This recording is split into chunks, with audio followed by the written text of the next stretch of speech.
Hi guys, I'm Amy and today we're going to be talking about the barbell Romanian deadlift.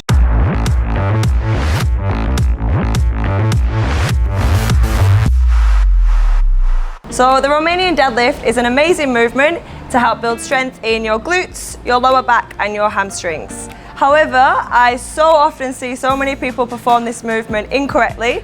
So on today's video, I'm going to be running through 3 common mistakes that I see and how we can prevent them from happening. The first mistake I see a lot of people do is holding the barbell too far away from their body. By holding the barbell too far away, it's actually going to force a lot of unwanted pressure through your lower back. It's also going to cause your shoulders to slightly round forward, and it might even force you to start squatting through the movement as well.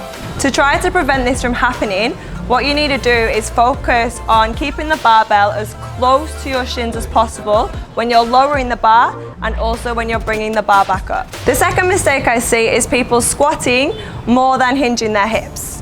So unlike the conventional deadlift, the Romanian deadlift requires a lot less knee flexion and a lot more hip flexion.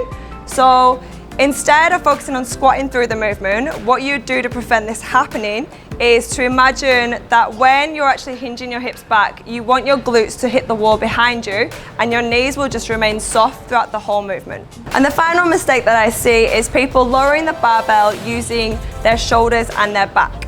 So you actually want to focus on hinging your hips and lowering your shoulders at the same time. And if you focus not on how low you can get the bar to the floor, but on how far back you can hinge your hips, then once your hips stop moving at the bottom of your hinge, your shoulders will also stop moving, and that is when you'll return back to your starting point. So guys, just as a quick recap of the 3 mistakes that I see and how we can prevent them happening when performing the Romanian deadlift. Number 1 is actually having the barbell too far away from our body when we lower. We want to try and keep the bar as close to our shins as possible. Number 2 is squatting through the movement. So we want to keep our knees soft and focus on more hinging rather than bending our knees.